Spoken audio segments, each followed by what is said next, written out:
Hi everyone, my name is Lindsay and I will be doing a teaching demonstration on Google Forms and Google Slides. So Google, as we know, technology is advancing and booming in today's society. So Google Forms are a great way to do pre-quizzes, checkpoints throughout the lesson, and exit slips for your students. Say you have a tech-savvy school and every student has a computer or their phone's out, allowed to be out, and you can have them, instead of a physical exit slip on this is what I learned today in the lesson, this is what I'm still confused on, you could have them do a Google form, which would be really easy. So let's have at it and see how it goes.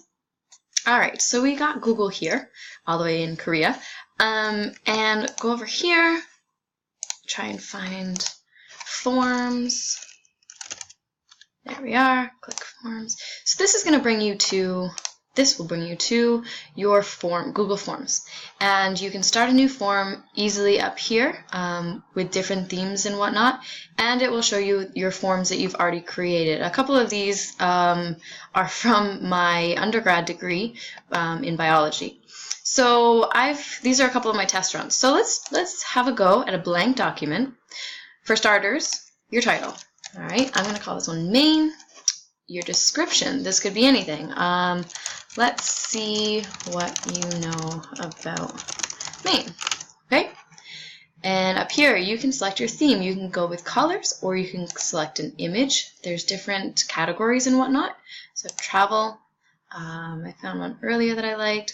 Little nature, select, and this will add it. Okay, loading your theme. Okay, and there's also a preview button and settings. So if you go over into the settings button, you can get general, presentation, and quizzes. Okay, so when you go into your general, this is collect email address, meaning when someone goes to respond to your form, they have to supply an email address. I don't really care about that. Requires sign in, limit 1 response per person, or respondents can edit after submission. Okay, I'm not interested in either of those. Presentation, so show progress bar. So this is when you're taking the form, you're responding to it, and it will show you how much you have left and how much you've done.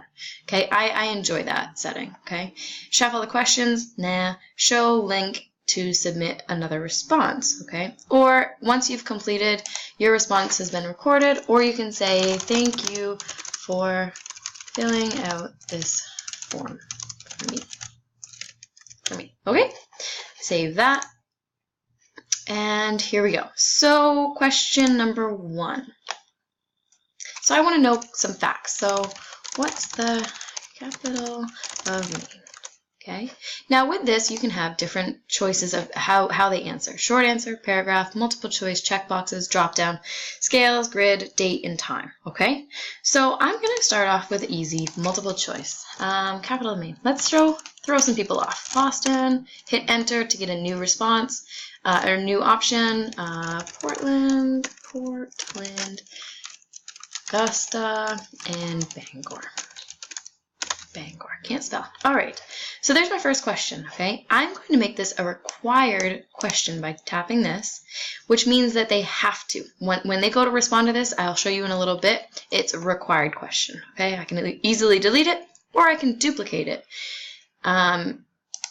And there's show description or shuffle option order, many of those, okay? Over to the right, there is add a question.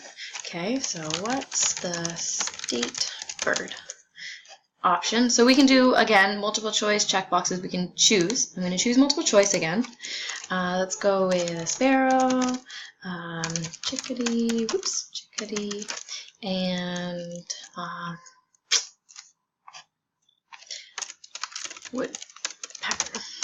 Okay, and also make this required. Now I can add sections to my forum. In this section, I want more opinions. Opinions.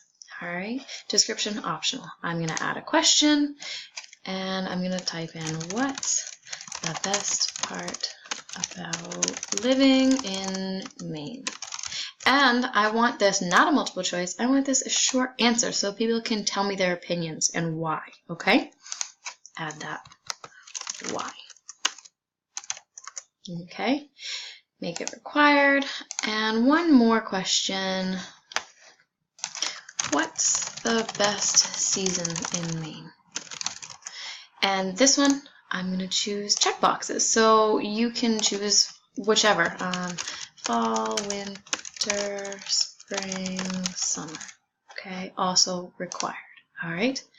So once I'm done and I'm satisfied with that, I can actually add images.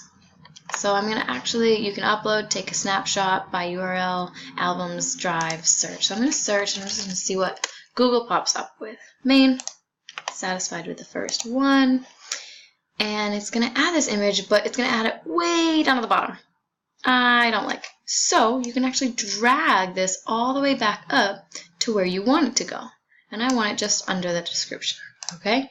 Make it smaller. I think it's a little bit too big. And I can add a title, The Best Date. Okay? So that's it. And then you can, there's a responses. So obviously no one has responded to this yet, but we will. So let's say preview. So this will actually show you what it looks like, the finalized. Okay, so you got your required questions. They all got little asterisks. So we'll do this. So capital Maine, Augusta, Chickadee, next. So this shows you the progress, right? And what's the best part about living in Maine? Lobster, tastes amazing. Okay, and I like fall and winter. Okay. I'm going to hit submit because I'm finished. It shows me. Okay. Then, thank you for filling out this form for me. Great. If I go back to this, now I have a response. Ta-da! So you can look at this as a summary where you can see all the different options or the answers and what percentages of they are. And you can do individual. So you can see who's answered with what. And that would be if they gave their email address or they logged in with their Google. So that's it. So that is Google Forms, and I hope that you enjoy this presentation and it made sense. And if you have any questions, feel free to ask. Thanks.